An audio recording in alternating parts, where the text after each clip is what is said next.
The adventure begins deep inside a dense forest, where a small house stood in one corner. Inside that house were several family members who had come here to escape their stressful daily routines. They just wanted to relax and feel refreshed, and that's why they chose this place. First, we see Thomas and Ellie, a married couple, along with their daughter, Lacey, and son, Spencer. However, things between Thomas and Ellie didn't seem to be going well lately. They had been arguing over something unknown. Also present was Thomas's old friend, Ben, who came with his longtime girlfriend, Margaret. Ben and Margaret had been together for years but still hadn't gotten married because Ben wasn't ready for kids. He felt that having children would tie him down and limit his freedom to explore the world the way he loved to. Because of that, he kept delaying marriage. Ben and Margaret could tell that Thomas and Ellie were having problems, so they decided to help them patch things up and enjoy their vacation together. The night passed quietly, and by morning, Ben suggested an adventure. He wanted to take everyone deep into the forest. They had been stuck at the farmhouse for too long. It was time to explore nature and clear their minds. So, Ben led the group toward a nearby mountain, saying they needed to reach the top. Thomas's kids, Lacey and Spencer, were thrilled and rushed ahead with Ben, while the others followed behind. None of them had any idea that their fate was about to change forever, that they might even stumble into another dimension. After walking through the forest for hours, they were stunned to find a massive structure standing right in front of them. It was located in the middle of the forest, built in a strange and ancient way. It looked like some kind of shelter that no one had ever explored before. Excited, Ben led everyone closer to it. There was a small entrance leading inside the mysterious structure. But no one was sure yet whether the place was even safe. It could be an old, abandoned factory, or maybe wild animals were hiding inside, ready to attack them. Still, Ben didn't seem worried at all. In fact, he started suggesting that this might be some kind of ancient structure that had never been discovered by modern civilization or scientists. If they found it first, their names would be written in history. That thought made Ben even more eager to explore it. Before long, he convinced everyone to go inside. The first step into the strange structure was taken, unaware of the mysterious things they were about to encounter. The structure was surrounded by darkness, with only a faint beam of light entering through a hole in the ceiling. As they moved deeper, everyone froze in shock. The walls were covered in unfamiliar plants they had never seen before. These could be entirely new species, yet no one could understand how they were growing so well in such complete darkness, without water or sunlight. It made no sense. But the real shock came when they ventured further and came across a massive pit. It was so deep that its bottom wasn't visible. Everyone quickly pulled their children back, realizing that falling into it would mean certain death. No one could tell how deep it went or why such a huge hole existed there. To test it, Ben picked up a rock and threw it into the pit, but no sound came back. That silence alone proved how incredibly deep it was. Margaret and the others even began to wonder if the pit could reach the center of the earth. If that were true, it would be the greatest discovery ever made. But this was just the beginning of the strange events waiting for them. Everyone was stunned, wondering who could have built such a massive cave. It clearly didn't look man-made, since humans hadn't yet reached such depths beneath the earth. And if it had formed naturally, then this might be the strangest discovery ever recorded. Still, getting any closer without understanding what it really was could be dangerous. Margaret tried to convince everyone to turn back. But suddenly, Lacey and Spencer started acting strange. They seemed drawn toward the cave, as if something inside was calling them. They even pointed in that direction, claiming to hear strange noises. Everyone was shocked by their behavior, but things turned truly alarming when blood began to drip from Lacey's nose.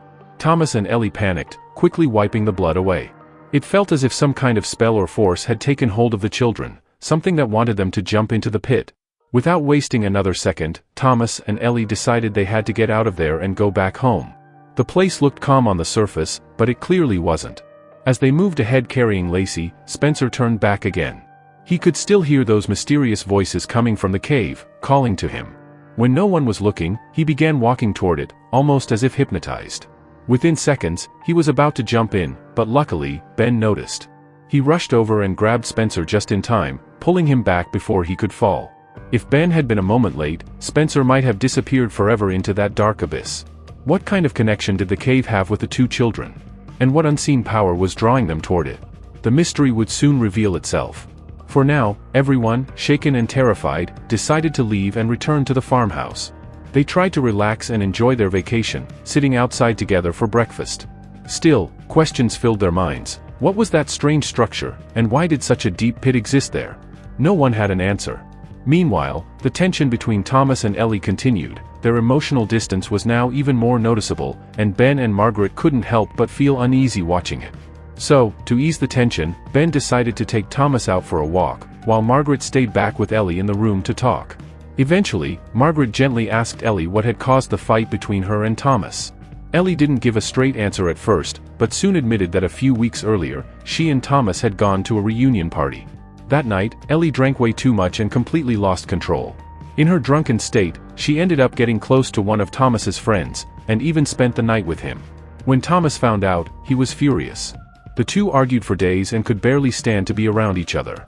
Ellie tried to defend herself, saying she had been drunk and hadn't meant to make that mistake, but Thomas couldn't just forgive or forget something like that.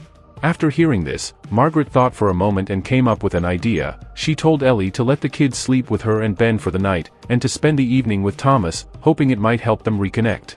Ellie agreed to the plan. Soon after, Ben and Margaret went to Thomas and told him, "Lacey and Spencer will sleep with us tonight. We're planning to play a bunch of games, so you two can just relax and enjoy your time." Thomas understood immediately what they were trying to do. They wanted to help him and Ellie make peace. Meanwhile, Margaret took Lacey and Spencer to her room, where they played all kinds of games and ate snacks, trying to keep the kids entertained until they got tired and fell asleep. Their only goal was to give Thomas and Ellie some private time. But as the games went on, Spencer kept saying he wanted to go back to the cave. Lacey agreed, saying she hadn't felt right since leaving that strange structure and that they should explore it more. When Ben and Margaret heard this, they brushed it off, thinking the kids were just joking around. But it wasn't a joke. The cave's influence was still lingering on them, and if something wasn't done soon, worse things could happen. After playing and laughing for hours, Ben and Margaret were happy to see the kids enjoying themselves. Margaret even started to think that maybe Ben was finally warming up to the idea of having kids. She thought this might be the right time to talk about marriage and starting a family. Later that night, after everyone was exhausted, Ben and Margaret stepped outside for a drink. They talked for a long time, sharing stories and thoughts under the quiet night sky. Eventually, they felt their bodies grow heavy with fatigue and dozed off right there. As midnight passed, a thick fog rolled in, and eerie stillness filled the air, almost like a warning that something terrible was about to happen. When morning came, Ben and Margaret woke up suddenly, and froze. The children were gone. They searched the entire house from top to bottom, but there was no sign of Lacey or Spencer anywhere. Ben was in complete panic. Thomas and Ellie had trusted him and Margaret to watch their kids, and if anything happened to them, all the blame would fall on them. Without wasting a second, Ben started searching everywhere for Lacey and Spencer. When he couldn't find them anywhere around the house, he grew even more anxious. That's when he remembered the kids talking last night about going back to the cave. Margaret wasn't sure about it, but Ben knew he had to check. No matter what, he had to find them, and Thomas and Ellie could not find out about this. He told Margaret to stay at the farmhouse and then rushed deep into the forest toward the mysterious structure. His gut told him the kids had gone there alone. When he finally reached the structure, his suspicion turned out to be true. Lacey and Spencer were standing right in front of the cave. They were staring into it in a strange, trance-like way, as if something was controlling them. Ben shouted for them to stop, running as fast as he could. The kids turned toward him, their eyes empty and unnerving. Before Ben could reach them, both Lacey and Spencer jumped into the pit. Ben froze in horror. He was too late, he couldn't save them. He knew the pit was unimaginably deep. Anyone who fell inside would never survive. There were no ropes, no stairs, nothing he could use to climb down. Terrified and devastated, Ben broke down crying. He realized that the children were gone, and now his friend's entire family was as good as destroyed. Thomas and Ellie had already been struggling in their marriage, and now, losing their kids would completely shatter them. Fear gripped Ben's mind in a way that would never leave him. As he stumbled out of the forest, he felt dizzy, his thoughts spinning wildly. How could he possibly tell his friend the truth? Just then, his phone rang. It was Margaret. Her voice sounded calm as she said, "Ben, Lacey and Spencer are here. They're fine, they're at the farmhouse playing. You need to come back." Ben froze. That was impossible. He had just seen them fall into the pit. How could they be alive? To confirm, he rushed back to the farmhouse, and there they were, Lacey and Spencer, laughing and playing as if nothing had happened. Ben's blood ran cold. What he was seeing was real. He wasn't hallucinating. He didn't even drink or take anything that could make him see things. So what was real, the kids dying, or the kids standing before him now? Something was terribly wrong, but he couldn't figure out what. He didn't tell anyone, neither Margaret, nor Thomas, nor Ellie, about what had really happened in the forest. He stayed silent, trying to act normal. Meanwhile, Thomas and Ellie seemed to be doing better. They were talking again, trying to reconnect, which was a relief. But Ben couldn't take his eyes off Lacey and Spencer. He noticed that something had changed in them. Their faces were more serious, their behavior no longer like ordinary kids.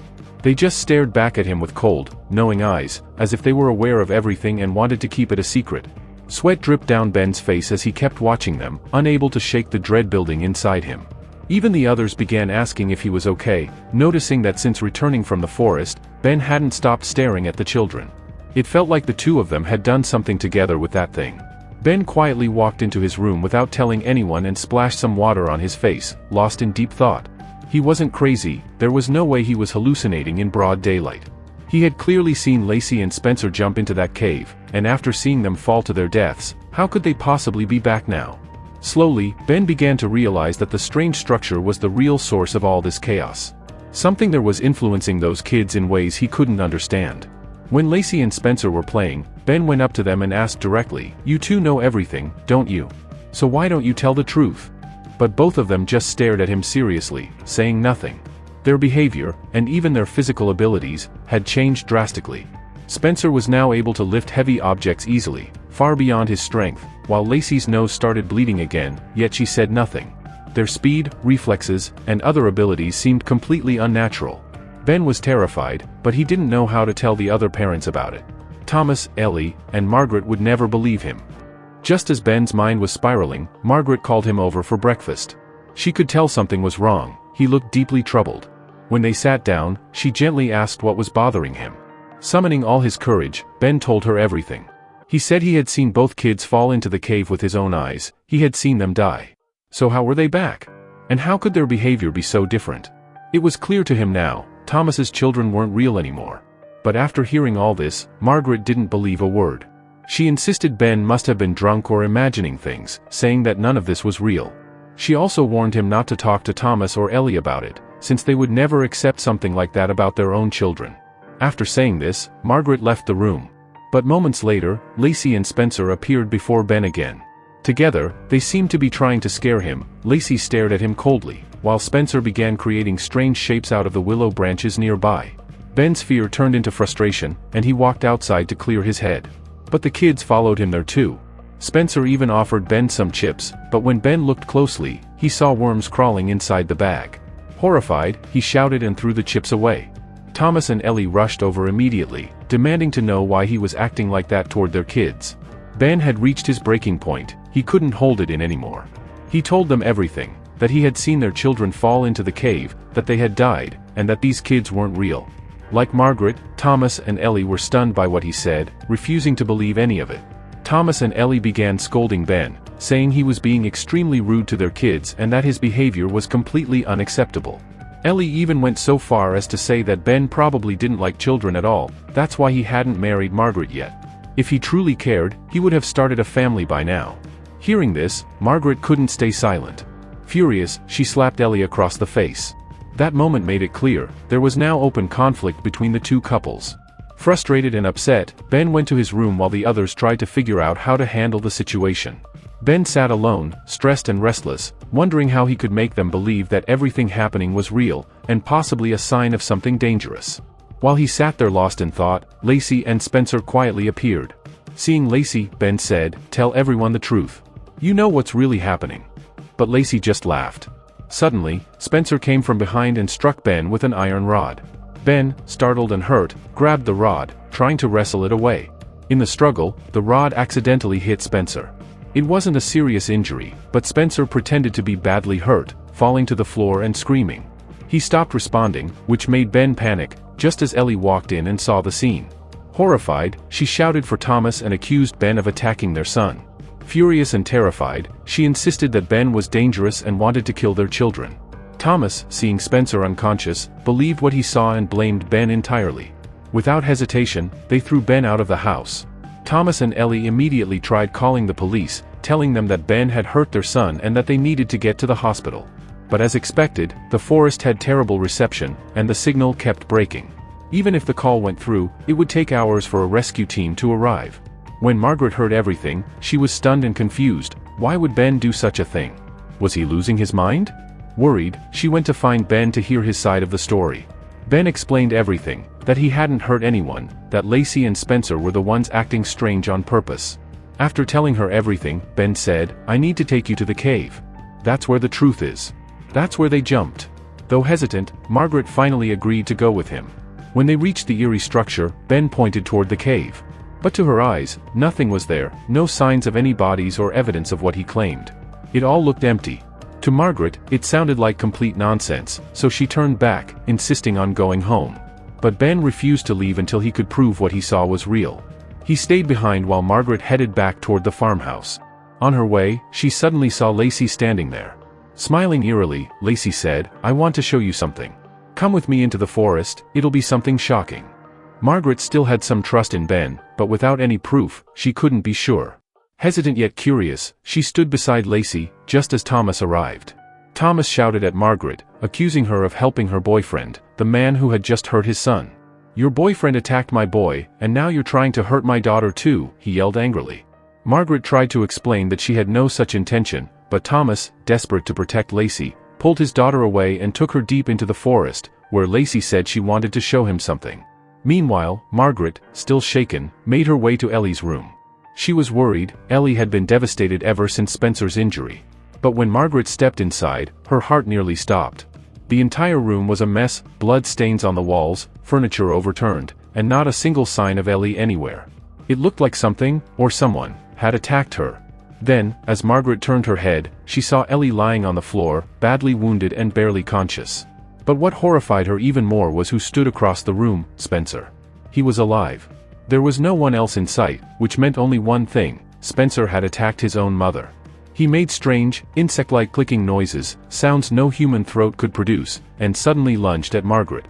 Terrified, she managed to lock herself inside another room just in time. Through the small crack of the door, she saw Lacey approaching.